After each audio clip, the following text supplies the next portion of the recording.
evening and welcome to this new edition of the Evening News. The top stories are: President Gale left the country to participate in the COP21 summit.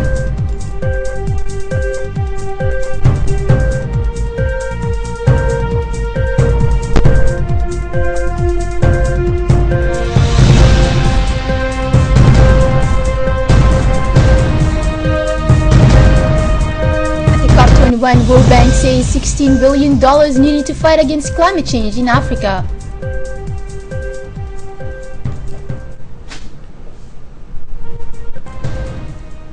Those were the top stories. Thank you for joining us. The head of state, His Excellency Ismail Mergele, has left this morning the country to Paris, capital of France, where he will participate next to nearly 115 head of state and government of the world. The work of the World Conference of Climate, more commonly known as COP21, the event jointly organized by the French government and the United Nations. The COP21 formed the ambition to set the milestone for a real turning point in the approach that the contemporary society are of the concept of climate change. Its intent especially to establish a binding protocol to all countries, 195 in total, who are signatories of the United Nations Convention on Climate Change. By binding protocol, it is necessary to adhere to obligation to these countries to subscribe in the reduction greenhouse gas production, which is a toxic substance to the origin of the climate warming. The COP21 will therefore be a high place to inventory and presentation of alternative energies to those responsible for the production of greenhouse gas. It also advocate in favor of the establishment of a genuine financial solidarity between the countries of the world on the basis of the problems related to the global warming.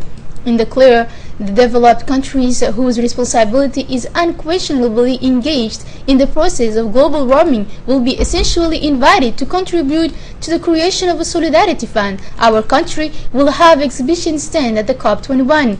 The President of the Republic, His Excellency Ismail Mergele, will be accompanied in the framework of this travel to Paris of an important delegation including the Minister of Housing, Urban Planning and Environment, Mr. Mohamed Musa Ibrahim Balala, as well as the Minister of Foreign Affairs and International Cooperation, Mr. Mahmoud Ali Yusuf. The President of the Republic of France, François Hollande, and the Minister of Foreign Affairs and the future President of COP21, Laurent Fabius, have held to invite all the head of state and government at the opening of a conference on November 13 in order to provide a political impulse before leaving room from negotiation first at the technical level and then at the ministerial level. On November 22, 115 head of state and government have positively responded to this invitation. This participation makes the COP21 one of the most important diplomatic conferences ever organized outside the General Assemblies of the United Nations in New York. This is unheard for France, has declared Laurent Fabius. The day will begin with the official opening of the conference at 10 a.m. with the election of Laurent Fabius as president of COP21 by the 196 parties. At the same time, the heads of states and government will be greeted on the side of the bourgade by the President of the Republic, François Hollande, and the Secretary General of the United Nations, Ban Ki-moon. In addition to the President of the Republic, Mr. Ismail Mergele, several heads of African states are participating in the summit, the Paris Conference on the Climate Change, COP21, a chance for Africa. If climate change is a real threat for Africa, it is also presents an opportunity to enter according to the African Development Bank. In Paris, the international community must therefore finalize a new global agreement on climate and decide also to its funding arrangements. Africa is particularly vulnerable to the effects of climate change. Yet it contributes only 4% of global emissions of greenhouse gases, noted the president of the bank. A ceremony of restituting a project for funding by different Saudi Islamic organizations of 22 drilling in all countries was held this morning at the Campus Key Hotel. It took place under the leadership of the Prime Minister and acting leader of the government, Mr. Abdul Qadir Kamil Mohammed. Were present at this important ceremony, in addition to the Prime Minister, the Minister of Agriculture and Livestock, Mr. Muhammad Ahmed, and Awal Sheikh, the President of the Assembly, the member of the government, as well as parliamentarians. As for the Saudi Arabia side, note that the Regional Director of the Saudi Arabian National Company, Mr. Saad Asawi, was present in this ceremony. The main objective of this ceremony was to launch the inauguration of a project of creating 22 dwellings in the region, and particularly the rural zone, under the financing of Islamic organization. Let's not forget that previously Saudi Arabia has already built 20 dwellings to reveal the most remote population from the interior of the country. In his speech, the Prime Minister Abdul Qadir Kamil Mohammed has indicated that this new achievement, which is added to the 20 dwellings built by Saudi Arabia, will be a major help for the most remote populations from the interior of the country, providing them with water near the homes. He said that it will be very beneficial and will have an impact on their health, and more particularly for the most vulnerable people, elderly, women and children. The realization of these projects, he said, is at the center of government's policy carried out by the President of the Republic. The objective of the government is to give each and everyone an economic and social infrastructures, as well as allow them a sustainable growth in all the regions of the interior. The Prime Minister Abdul Qadir Kamil Mohammed has awarded yesterday with the medals of distinguished the Qatari Minister of Waqf and Islamic Sphere, Dr. Gaib bin Mubarak. The ceremony took place in the land of honor of the Prime Minister. The Minister of Qatar has thus been elected to the rank of official in the National Order of 27 June. It has been distinguished for its action in favor of a promotion of cooperation between the two brotherly countries in the field of Islamic affairs. This decoration has coincided with the ceremony of laying of the first stone of Doha Mosque this Saturday, under the leadership of the Excellence Mr.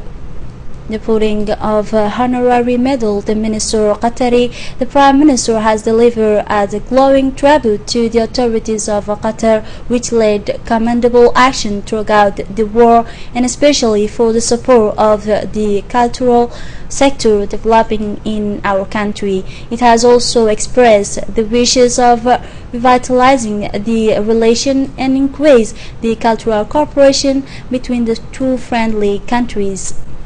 Still in the national news, the diplomat of the Russian Federation, Mr. Valery Orlov, has been received today, November 29, in the honor launch of the premature by the Prime Minister Abdul Qadir Kamil Mohammed. The ambassador was accredited to Djibouti the January 4, 2009, and this farewell visit marks the end of his 6.5 years of service to the ambassador in Djibouti.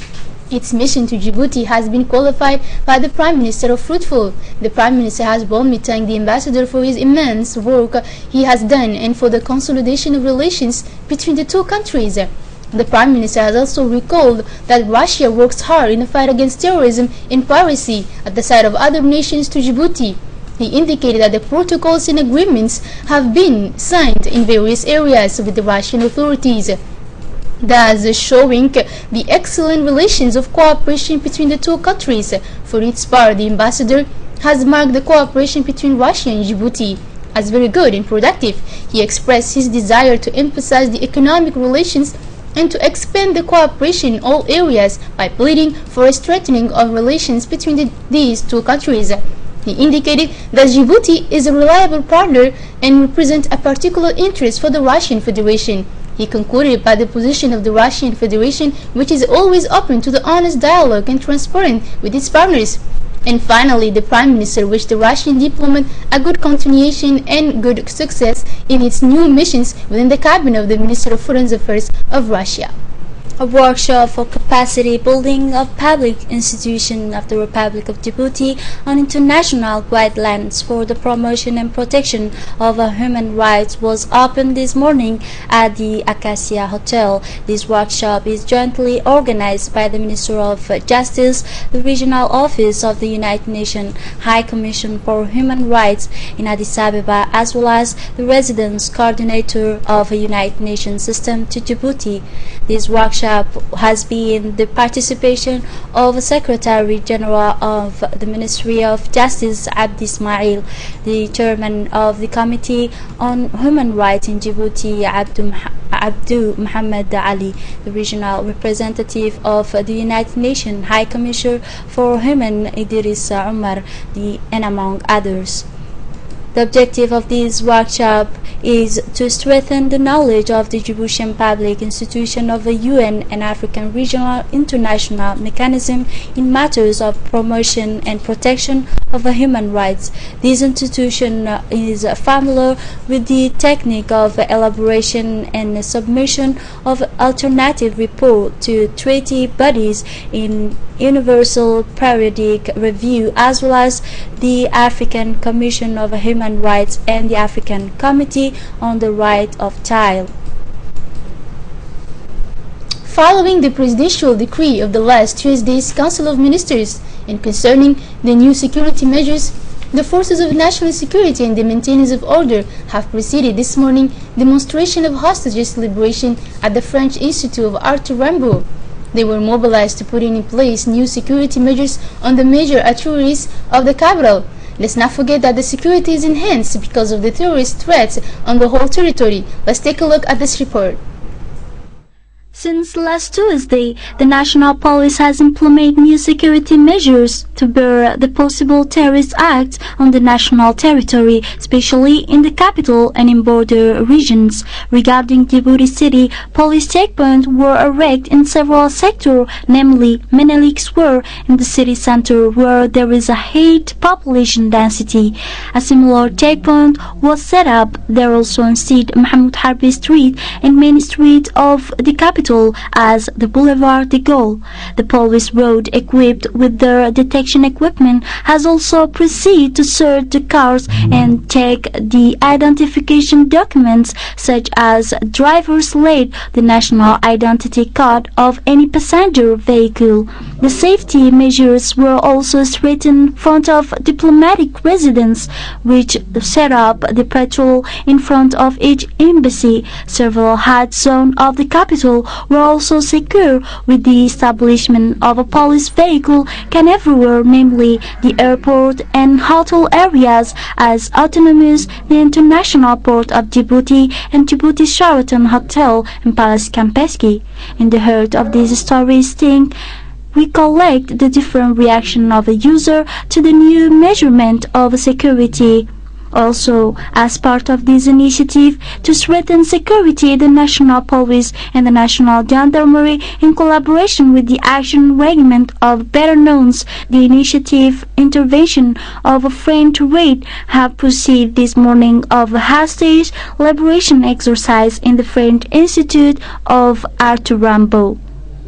Here, the Rapid Intervention Police and GGN were early this morning lobe of sailing or western sector in the Institute simulation scene, being has two phase territories, cutaways, sketch and intervention areas. Different intervention group have therefore undertaken a careful evacuation of staff and the hostage release, followed by arrestation of the perpetrators of these terrorist acts.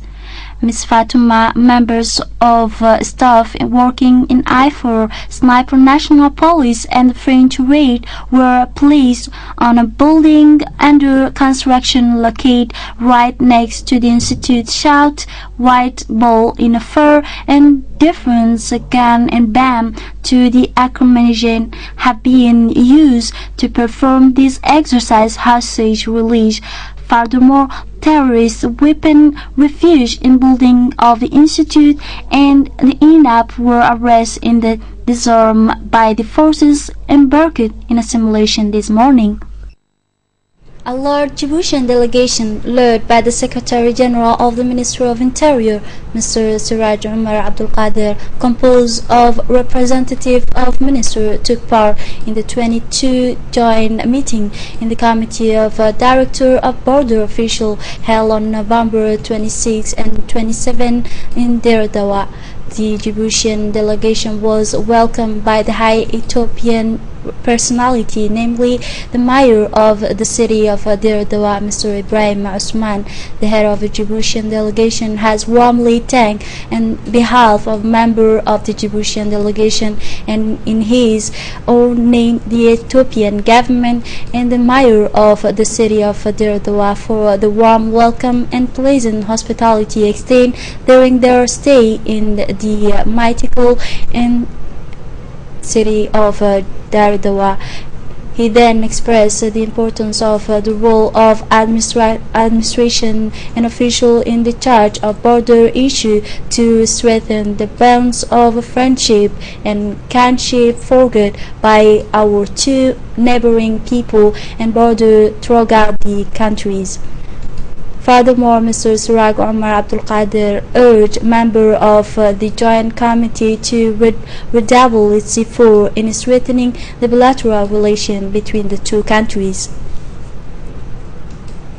After the presidential decree issued on the silence of the November 24 Council of Ministers to implement exceptional measures and arrangements in view of enhancing security and monitoring of the national territory, the prefect of the city of Djibouti held this morning an awareness day in the neighborhoods of Section 3 and Hajidide. Two themes were among the objectives of this event, which are hygiene and safety. This awareness day was attended by the deputy prefect in the Section 1 neighborhood, his second deputy, various notables, as well as associations representing the civil. The issue in question is particularly related to wastewater thrown by the households in front of their homes. These waters are the main vectors generating not only cases of diarrhea and diseases related to hygiene problems, but also damage the public roads. During this day of awareness, it was also about strengthening the security, especially in public places. The inhabitants of the Section 3 and 2 were urged to participate in the preservation of maintaining peace and security in their neighborhoods by reporting any abnormal behavior. The officials also recommended that people avoid unnecessary assembly, which might provide coverage for possible criminals or even terrorists. The tournament for school game organized by Al Jazeera channel was closed yesterday at the Guled Stadium. Our country is participating for the first time in this competition held every year in the countries of the Arab League. There are more than 8 teams of young middle school students aged of 11 years composed in the 14-minute matches. After the knockout stage, this mini tournament, organized in the framework of Inter-Arab Games, have opposed in the final the team of Gabon against the team of Fukuzawa, where this match was won by the Fukuzawa team in a score of 2-0. This tournament, fully funded by the news channel of Al Jazeera, continues as it is to select the team that will take part in the games of Arab countries, with minimal categories for the championship that will be held next February in Doha, Qatar. The team of the colleague Fukuzawa will represent our country in this championship in Doha. On the continental level, terrorism is keeping ranging African countries. Twin suicide bomb blast rocks northern Cameroon village. At least 7 dead, including 2 attackers, as suspected Boko Haram members targeted the Bagan in far north region. Let's listen with more details. 7 people, including 2 attackers, have been killed in a twin suicide bomb attack in northern Cameroon. Security source and an official have said the attack on Saturday in the village of the Banga in Cameroon, far north region, are suspected to have been carried out by members of Nigeria armed group Boko Haram. The provisional toll is 7 dead, including 2 suicide bombers as well as 2 soldiers injured. A senior government told One of the security sources said a woman and her children were among the dead. Two other security sources said a gendarme have been killed. Cameroon troops are part of an 8,700 strong regional task force designed to defeat Boko Haram, which has killed thousands and displaced millions of people in its bid to create a caliphate in northern Nigeria. While authorities insist the force has been functional since August, there has been no sign of joint operation at a time when the Boko Haram armed campaign appeared to be intensifying. Still in Africa, democratizing global change in governance and building an African consensus toward the COP21 and beyond as the global climate governance framework has evolved and become more complex. The challenges of engaging with this framework to reflect the interests of the African state as well as to create a conducive environment to support the development of African national and regional response has also become more challenging. Let's see with this video. The World Bank is calling for 60 billion in funding to help Africa and its people adapt to climate change or face diseases and crippling food price inflation. The Africa Climate Business Plan will be presented on November 30 at the COP21 Environmental Summit in Paris. Described by its organizers as crucial, COP21 will see the world leaders, scientists, pressure group, and United Nations agencies attempt to trash out a new international agreement on the climate applicable to all countries with the aim of keeping global warming below 2 degrees Celsius. Sub-Saharan Africa is highly vulnerable to climate shock, and our research showed that could have far-range impact on everything from child stunting and malaria to food price increase and dryness, World Bank President Kim Young-jung said in a press release. This plan identifies concrete steps that African governments can take to ensure that their country will not lose hard-won gain in economic growth and poverty reduction, and they can offer some protection from climate change. According to the plan, based on current estimate, Africa will need between 5 to 10 billion every year in order to adapt a global warming of 2 degrees. The second area will focus on powering resilience, including opportunities for scaling up low-carbon energy sources.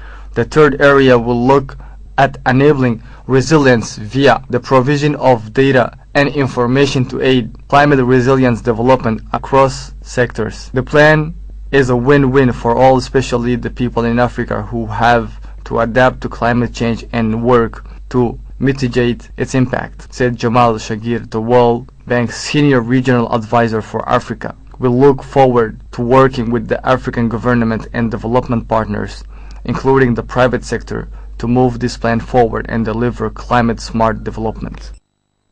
Let's move on to the international level as trending migrant riots have clashed with Macedonian border guards erecting fence. Here are the explanations. More than 18 riots police officers have been wounded in a clash with a stone-throwing crowd of people designated by Macedonian officials to be economic migrants who have been protesting against the erection of a new fence on the borders with Greece. The violence was sparked by an accident with a Moroccan man who hopped onto the roof of a stationary train at the nearby station of Indomeni on the Greek side of the borders and electrocuted himself when he touched the high-voltage cables above. The man was taken away with severe burns in a Red Cross ambulance. The angry crowd of several hundred people bull rushed the borders, already annoyed at the fence being constructed by the Macedonian army in order to funnel the migrants to establish checkpoints. The migrants began pelting stones at the officers. That is it for our today's evening news. Thank you for staying with us and have a great evening.